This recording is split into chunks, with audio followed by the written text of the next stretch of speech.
আচ্ছা, আমার মনে হচ্ছে আচ্ছা হ্যাঁ, লাইভ আছে। লাইভ হয়েছে কি? দাঁড়ান আমি স্টার্ট একবার করবো, লাইভ হয়ে গেছে। হ্যাঁ হয়ে গেছে।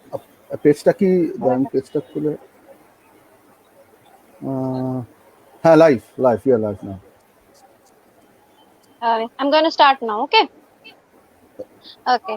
So good evening, everybody over here, and good morning to Francesca over there. And today, I'm Meghumala Ghosh and Shohini Shengupta. We are going to moderate for the evening.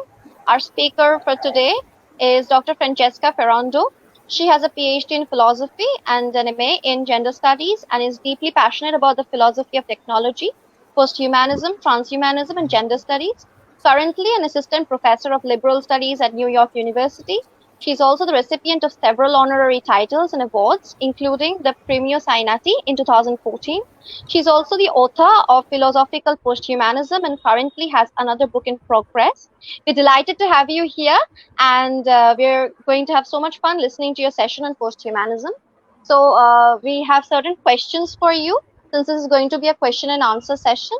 And Shohini and I are going to alternate the question. Okay, so I'm going to go for question number 1. She's going to go for 2, then 3 and 4. And if there are 1 or 2 questions that the audience wants to ask, if that is cool with you, Francesca. Yes, thank you so much, Megamala. Thank you so much, Shohini and Navonil, for this beautiful event. Yes, I love to be in a dialogue with people, especially with the pandemic. I really deeply realized that the tradition of intellectual thinking can be also very limiting and limited. And I think that it's very important to realize together who we are in the 21st century, because we're not just individuals. We are individuals and societies and the species and the planet and beyond. So this is why this period after the pandemic started, I've been trying to just give lecture based on dialogues, not just giving monologues. I start to believe in those lessons. Thank you so much for asking me questions. So the first question that I have for you is that, could you tell us what led you to develop an interest in the field of posthumanism? What was it like when you were beginning to delve into this field, and why did this field of all fields pique your interest? Thank you so much. That's a very important question. I started to think about what is now called the posthuman when I was really trying to understand who we are. Big question that all philosophical traditions from all the part of the earth has been asking, who am I? And then when I started to ask who are we in the 21st century, and because we're manifesting in a specific spatio-temporal dimension. This is a specific, unique time. The planet is unique in many levels. When I started to ask the question, I realized that some of the answers that came before us were still very precious and still had a lot of wisdom in them, but they were not fully acknowledging our specific spatio-temporal condition. So when we think of who we are, not only as individuals, but as a species, we need to be brave. We need to be honest. We need to be really looking at our condition. And our condition is unique. In fact, think, for instance, of planet Earth. Now think of when, for instance, the Upanishads were written. The Earth was different. The type of animals on the earth were different. The amount of vegetation on the planet was different. On some level, you could say that the air that people were breathing was different. Now, if you think about the planet Earth right now, it's been defined in the last 200 years as part of the Anthropocene, and this geological era in which the human are affecting not only their own existence, but also the biosphere, the life and existence of many other species. And to this add the technosphere. So now in geology, there is this new notion that would be added, for instance, to the atmosphere, to the lithosphere, and to many other spheres to which the Earth system defines the planet. And the technosphere is that those areas that are connected to human activities. For instance, think of infrastructures. Think of the fact that right now, if we had none of that, no infrastructures, no electricity, no internet, nothing, 1/3 of the population would probably die within the next 2 weeks. So we, as a species, are in a very unique condition that is not just connected to the human, but go well beyond the human. So in that sense, I thought that the human in the 21st century is a notion that can no longer be thought in separation from many other aspects of existence.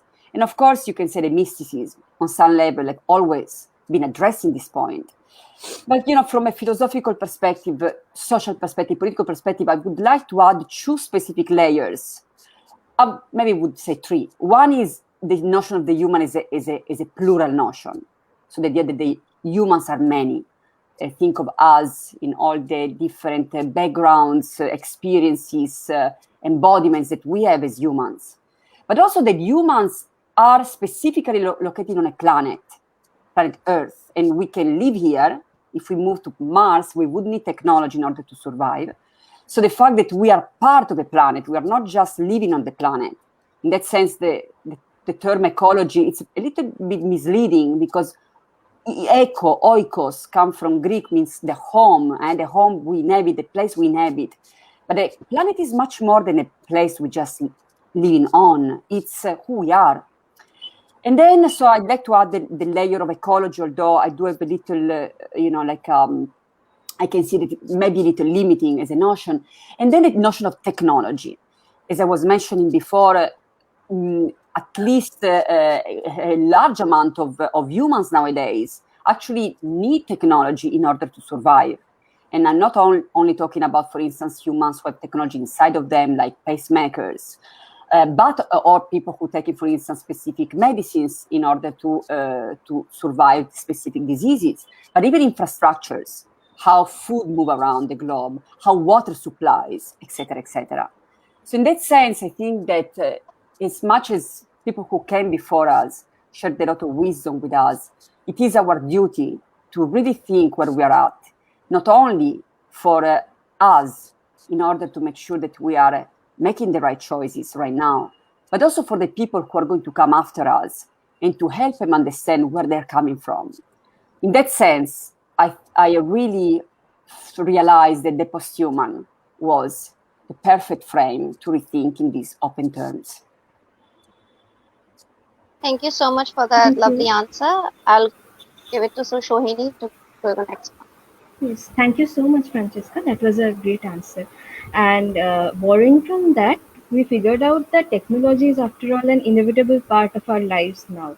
And this enchantment with technology is sort of an attachment to our everyday reality, and in fact is the base of the transhumanist ideal in ways.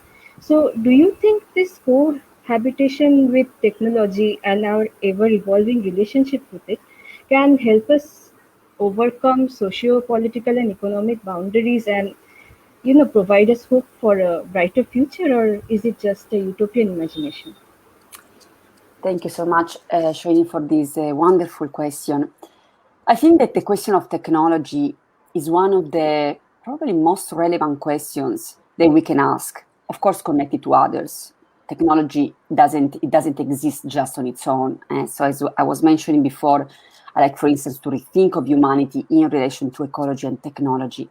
But certainly, this discussion that started to really focus on what is technology started, for instance, already 1 century ago after Second World War.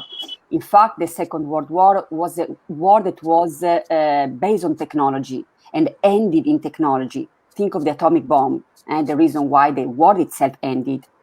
And after that, a lot of thinkers started to think, okay, what is technology? Because technology, we are at the point, and this was already 1 century ago, we're at the point where technology can actually destroy the whole planet, destroy the whole humanity. So a lot of people started to think, ask this question in many different ways. There are many different approaches that we can give to technology. On some level, I think I'd like to bring a kind of a parallelism here and bring the notion of religion to think of technology. Now you can say, like, why would you connect religion to technology? Well, on some level, someone like Yuval Harari would say that we are in the age of dataism, where for many, the notion of God has been supplied and has been changed with the notion of technology. Think how many people, for instance, find or look for answers in online. The idea of asking, who am I? And searching for different websites and videos giving you answers. Or more clearly, having a question, and in the past, the answer would be only God knows. And now a lot of people will say, well, Google it, and on some level, the message is, okay, only Google knows. But apart from this, of course, more clear connection to the notion of religion, I like to think of religion because religion can be many things. Can be a wonderful spiritual outcome to really realize the connection of all beings. Can be an addiction. Think of religious extremism. In that sense, technology is kind of similar. Technology can be a powerful way of existing, in which you realize that technology is not just a technical tool.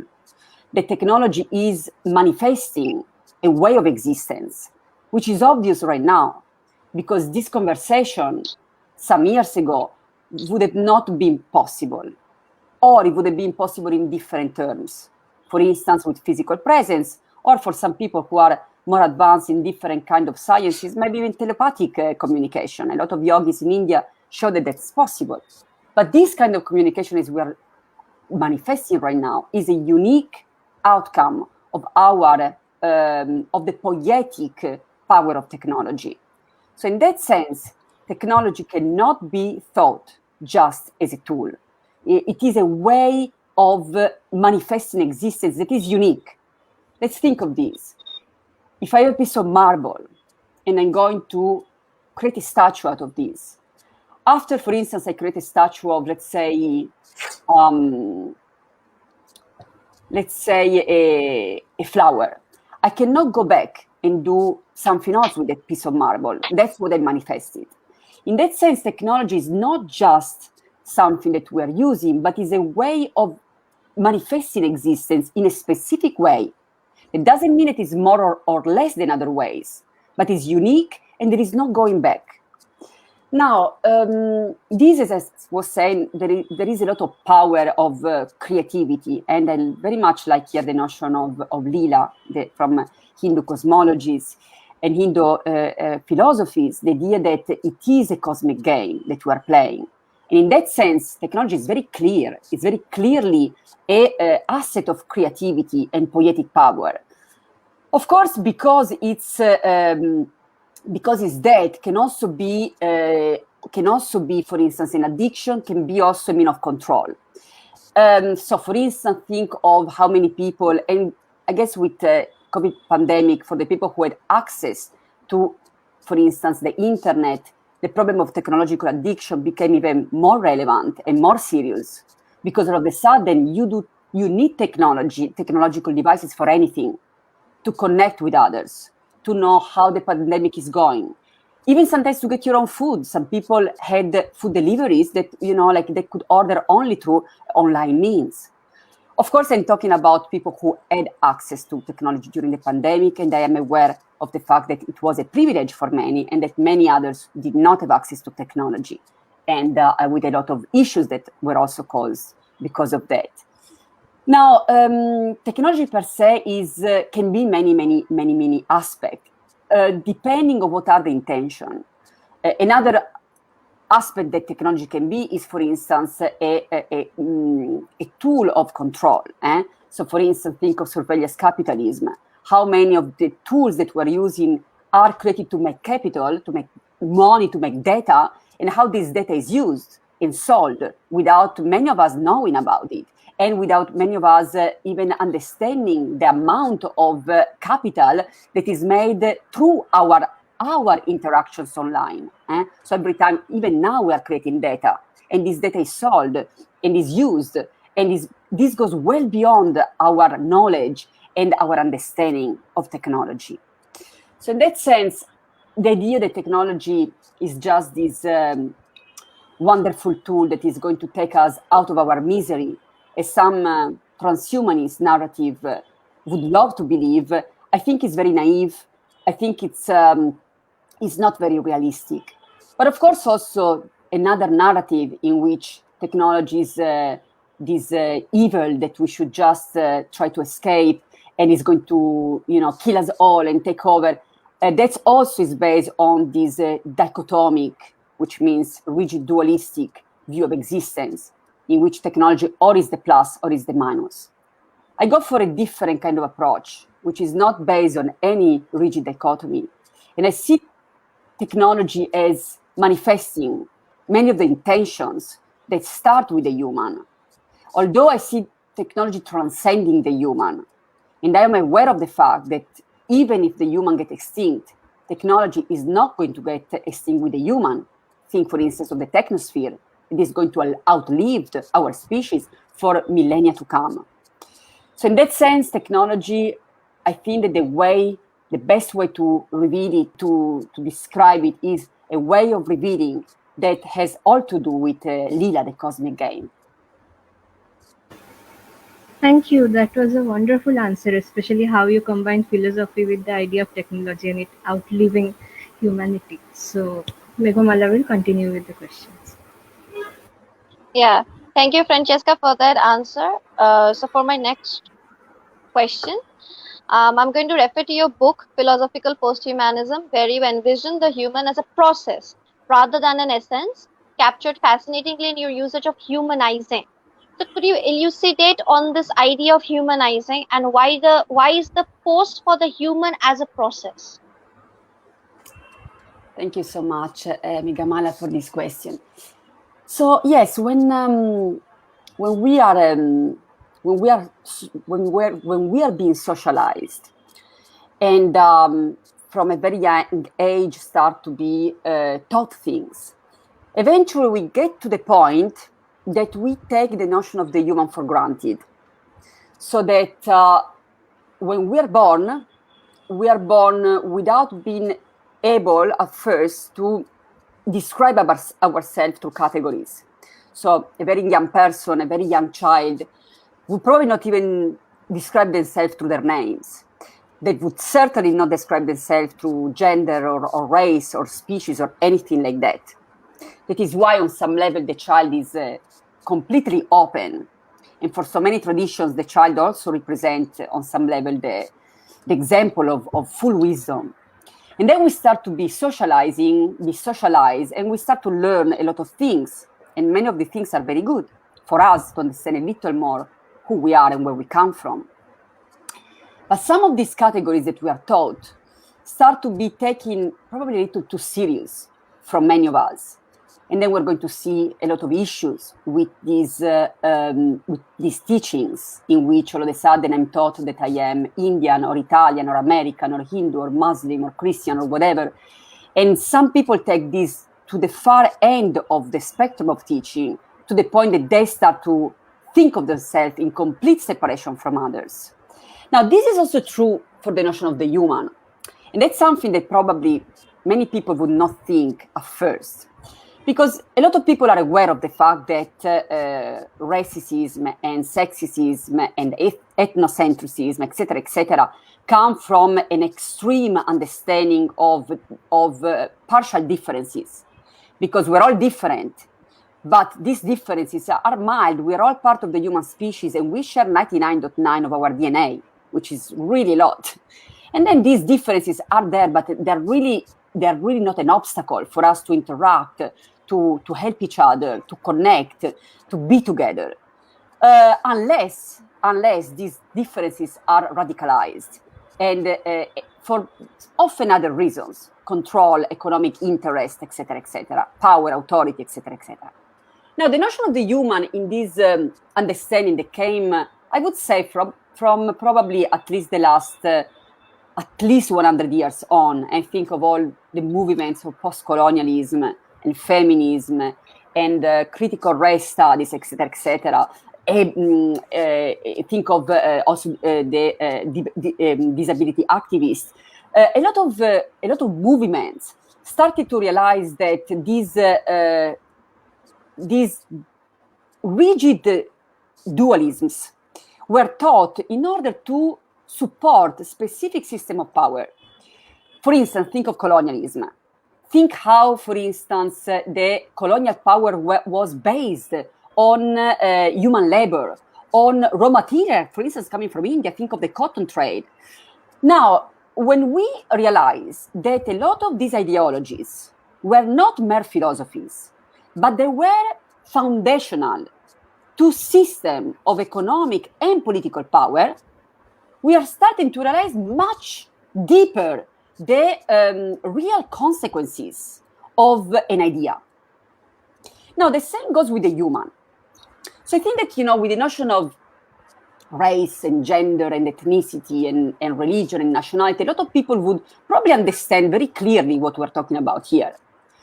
But when you're talking about the human, a lot of people have this idea that of the human is something that kind of goes beyond any explanation. Oh, we're all human. Well, that's not, on some level it's true when we think of the human maybe through shamanistic traditions, according to which everything is human, when everything looks at existence from the perspective of the subject.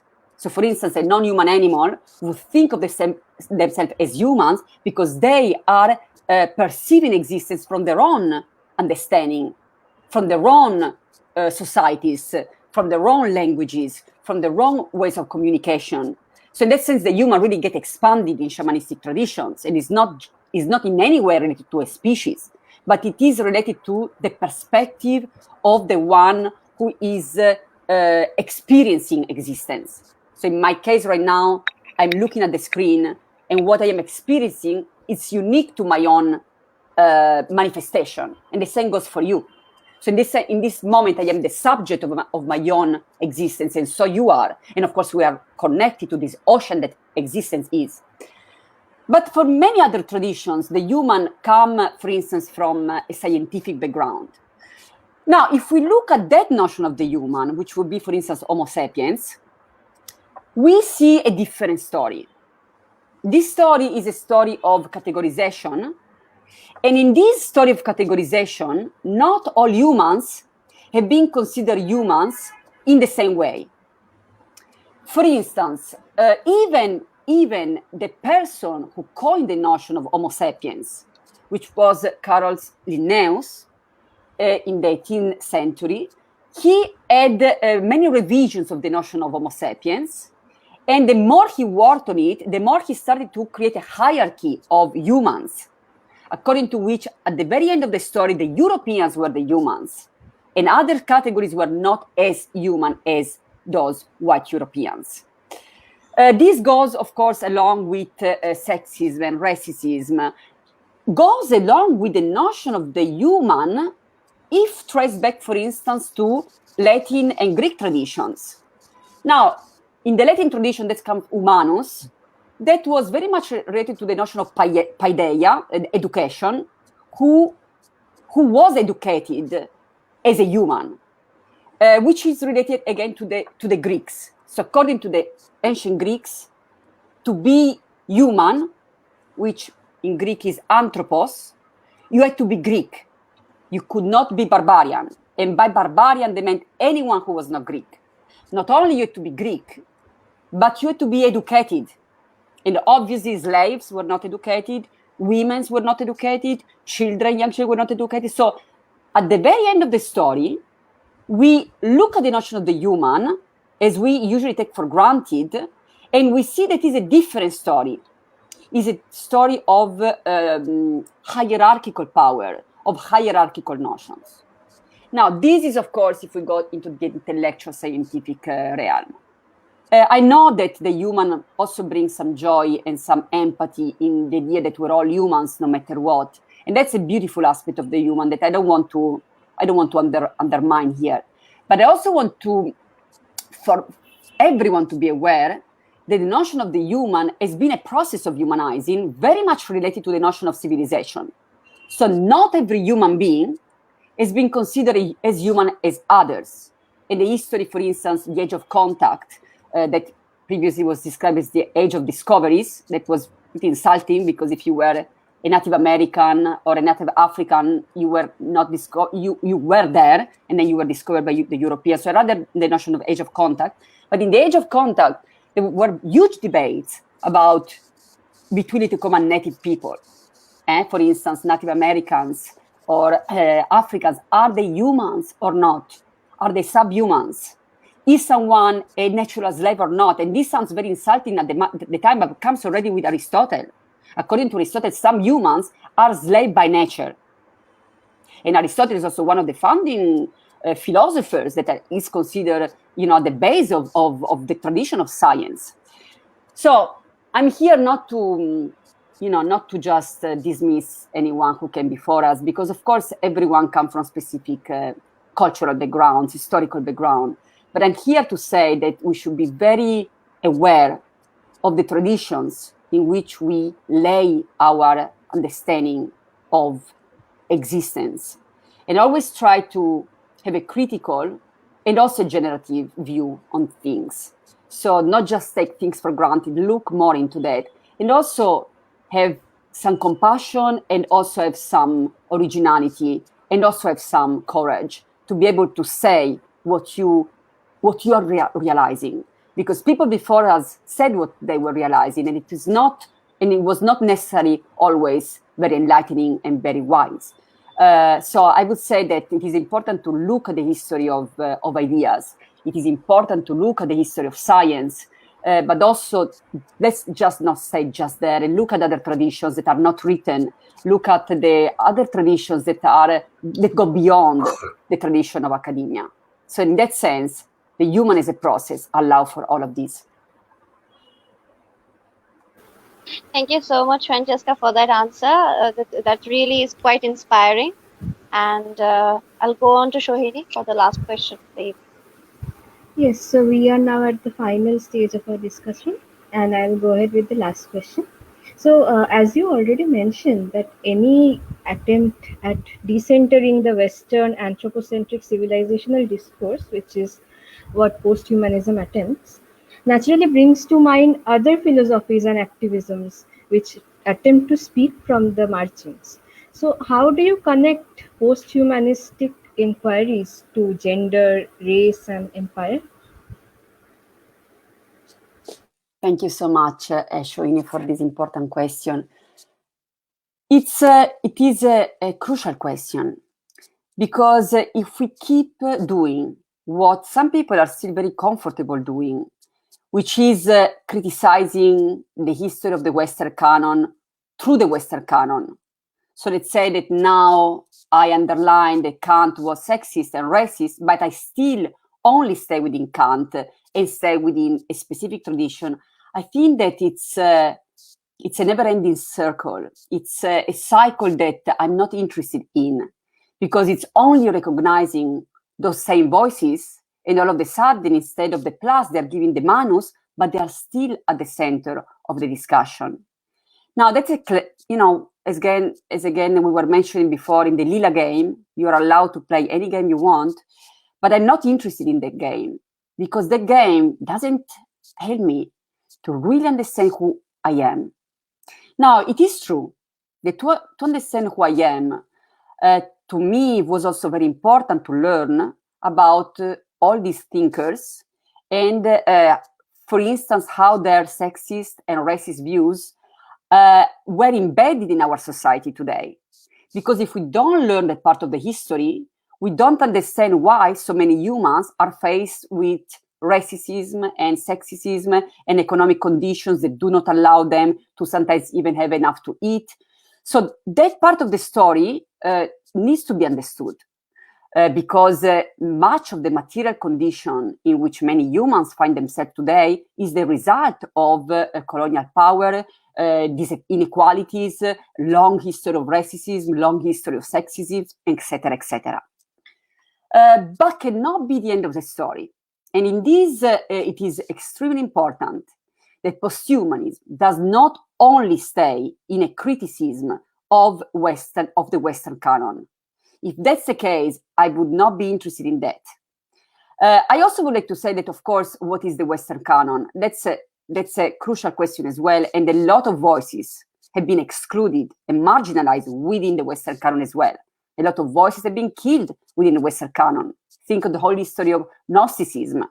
in Christian traditions. These people were killed, their literature were burned. Think of the history of witchcraft. Women as defined as witches, when they were just women with a lot of knowledge about medicine and herbs and helping other women. So, of course, you know, the Western canon is a tricky understanding of the West, because it goes into white power, into men power, into heteronormativity, etc., etc. But so told, that's of course something that it's need to be part of the deconstruction, but that's not enough. If we're really talking about posthumanism, we need to think of the human as a plurality. And human as a plurality cannot be just a specific tradition that come out of a specific era in Europe, usually, the English or the French tradition. That's not enough. Or the German tradition, talking about philosophy. That's not enough. When we're really talking about posthumanism, we need to be, again, very brave, very honest, and being able to look into all different traditions, not only talking about geography. So, of course, we should really be studying the planetary history of philosophy, and think how many incredible insights the Upanishads give, and Taoism give, and Ubuntu philosophy in Africa give to the posthuman. These are all traditions that say go beyond the limited idea of you as just an individual that is separated from others. All of these philosophies say that. The Upanishads and Taoism from ancient China, and the Ubuntu philosophy from South Africa and other areas in Africa. So that is very important. But I also would like to push a little bit the conversation, and also acknowledge that not all human beings have been given the power of saying what they think. So we need to go also beyond the tradition of written philosophy or even oral philosophy, and think of the tradition of dance and music, and of course, in that sense, I'm thinking now Hinduism. It's a great teacher. Shiva is dancing. It's the cosmic game, the cosmic dance. So I would say that when we are looking deeply and sincerely and with full existential honesty, which means that we are doing this because it's enriching our life, not necessarily monetarily, but at the existential level. So it means that if tomorrow my life is taken because of COVID-19, what I've done until now through academia has been helping me existing and maybe transitioning, because as we know, in chemistry, death does not exist. There can only be transformation of energies. So I would like to think of philosophy in the very traditional sense of the love of wisdom. And wisdom is something that can be only achieved with full existential honesty. And us as posthumanists can only do that. So in that sense, when we are writing posthumanism, or when we are teaching posthumanism, or when we are manifesting posthumanism, yes, of course, the tradition of the Western canon is part of the tradition as any other philosophies, but we cannot stay only there. If we do, they would be post-Western, or it would be Western. And of course, you know what Western mean, but whatever, it would be just a partial approach to the human. So I would really like to invite everyone in this field to be able to go beyond those limits that come from a specific tradition in academia, a tradition that has also sustained for many centuries, if not millennia, sexism, racism, and colonialism. If you think about it, scientific racism was the base of colonialism. And scientific sexism was the base of sexual politics. So in that sense, we can no longer just stay in that specific tradition. And it's time to expand and understand beyond closed categories. Thank you so much, Francesca. That was a wonderful session. Thanks for the brilliant lecture. And so we draw to a conclusion. But if you have time, perhaps we could take one question out of the audience questions, if that is possible for you, and then we'll conclude the session. Okay, Meghmala, would you like to go ahead and read out the question? Yeah, I'm going to read out the question. So, as we know, there have been attempts to look at posthumanism through the post-colonial lens. Could you elaborate a bit on such interventions? Thank you so much, Saurav, for your beautiful question. Yes, I think that post-colonialism is really one of the most important genealogies of the post-human. And in that sense, for instance, if you think about someone like Gayatri Spivak saying, let the subaltern talk, that kind of really summarize much of what we were like discussing before as well.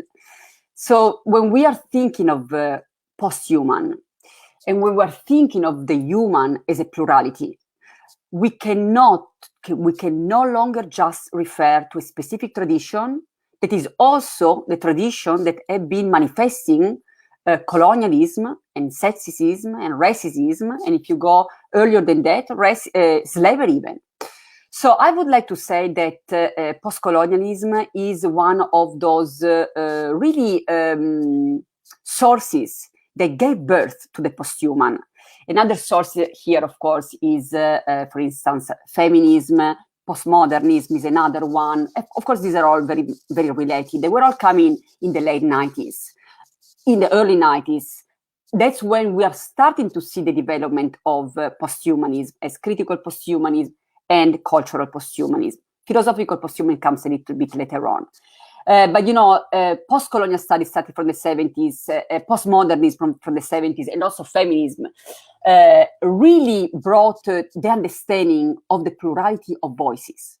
Something, though, that probably was still missing from all these human perspectives that are extremely important is the deconstruction of the notion of the human as well.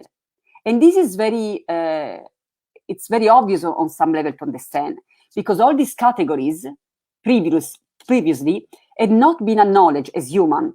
So, for instance, women were considered not really so human. They were closer to the animal because they were considered emotional beings based on instinct instead of reason. And so were, for instance, in the history of racism, people who were dark-skinned.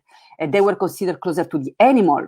Think of all the portraits of the idea of people with dark skin color connected, for instance, to apes. That was part of the scientific racism. There was part of social Darwinism. And think, for instance, of all the narrative of colonialism, according to which the colonial nations needed European instructions in order to be civilized, because on some level they were less human than the humans who were supposed to be there to teach them. So in that sense, it's understandable why feminism and post-colonialism and racism, all these movements say, no, we are humans. We are as humans as anyone else. And that's understandable because it's a voice that, of course, has been silenced for so many millennia, starting, for instance, with Aristotle, saying, humans are beings based on reason, rational beings, but some humans have more reason than others. Women have not so much reason, slaves don't have reasons, etc., etc. So it is very important to also understand that although the history of the human, it's very hierarchical and very brutal, we need to understand that we still are based on a primacy that needs to be deconstructed. The idea that we are superior and more important than any other beings, and that we can kill non-human animals even for leisure. I'm not talking about survival. If someone is starving, I wouldn't, anyone who's starving, I'm not talking about those conditions, but I'm talking about conditions in which we are taking non-human animal lives or tree downs or anything for capital to make more money and more investments. Now, that is based on anthropocentrism. which is deadly. We are actually at risk of extinction because of our own human action based on anthropocentric habits. So in that sense, I think that the deconstruction of the human, that started with feminism and post-colonial studies and critical studies, at this point needs to have a post-anthropocentric approach in which we realize that no longer the supremacy of the human can be accepted. And again, I want to underline, of course, that I am not talking about humans who are in survival conditions, but I'm talking about a habit based, for instance, on capitalistic approaches, in which we can cut the Amazon forest down to sell the wood, and then most humans would die because there is no oxygen left. This is an extreme, but it very clearly shows where we are at as a species. So it is, this is, for me, an extremely important message, because human diversity, I think a lot of humans got it. A lot of humans got that sexism and racism and ethnocentrism are toxic, and it creates really bad social environments. But many people are still not aware of the dangerous effects of anthropocentrism. So that also is a layer that I would like to add here. Thank you, Francesca. I think we'll conclude the session now. So we'll invite concluding comments from our organizer. And thank you so much for giving us your time for this wonderful session. Thank you so much, Shoini and Megamala, and everyone who connected today. It was a great pleasure.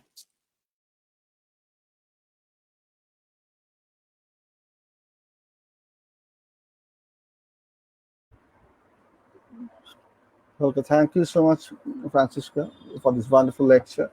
And thank you so much, Meghumala and Shohini, for conducting this session. So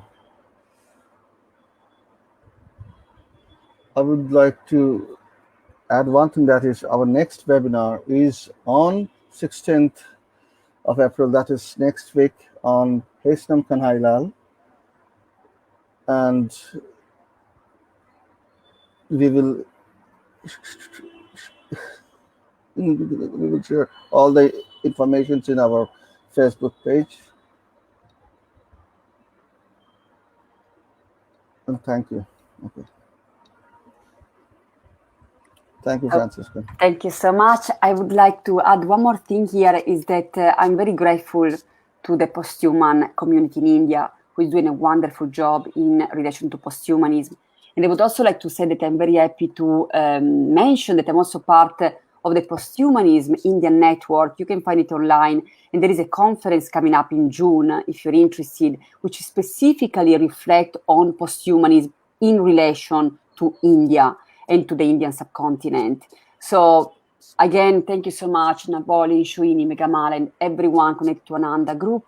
And thank you so much, everyone based in India, for the beautiful work that you're doing on post-humanism. Thank you so much. Okay, thank you. Okay. Bye-bye. Bye-bye. আচ্ছা, আমি শুধু শেষে একটা কথা একটু just একটা কথা আমি বলে শেষ করবো, তার কারণে বেশিক্ষণ আমি সময় নেব না, 1 মিনিট হয়তো নেব। সেটা হচ্ছে যে এই যে আমাদের ফেসবুক পেজটা আনন্দ গ্রুপ অফ কন্টেম্পোরারি স্টাডিজ, এটা করার পেছনে একটা কারণ ছিল। এক, প্রত্যেক কথা বলছি তো দাদা, প্রত্যেক মাসে ওয়েবিনার করা, যেটা আমরা 3 মাস করতে পারিনি বিভিন্ন কারণে। তো এই মাস থেকে আমরা আবার সেটা শুরু করেছি, পরের সপ্তাহে আবার হবে। এটা হচ্ছে প্রথম কথা। দ্বিতীয়ত হচ্ছে এই পেজটা আমার বাবার নামে খোলা হয়েছে। বাবা অধ্যাপনা করতেন, রবীন্দ্রভারতী বিশ্ববিদ্যালয়ে পড়াতেন, সমাজতত্ত্ব সোশিয়োলজি পড়াতেন। তো বাবার নামে এটা খোলা হয়েছে, এবং যেহেতু বাবা এটাই ভালোবাসতেন, তো ফলত সে কারণে এটা খোলা। এটা গেল আমাদের এপ্রিলের। আর একটি সেটা আমরা খুব শীঘ্রই জানাবো, সামনের মাসে, যেহেতু সত্যজিৎ রায়ের 100 বছর হচ্ছে সেন্টিনারি, তো সেই নিয়ে সত্যজিৎ রায়ের উপর একটা তিনটে শুক্রবারে 3টে ওয়েবিনার থাকবে, এবং বেশ কিছু স্বনামধন্য মানুষ আসবেন সেখানে। একটুকুই আমার বলার ছিল। আর শহীদ মেঘমালাকে অনেক ধন্যবাদ ওরা রাজি হলো এটা মডারেট করার জন্য। অনেক ধন্যবাদ। Thank you.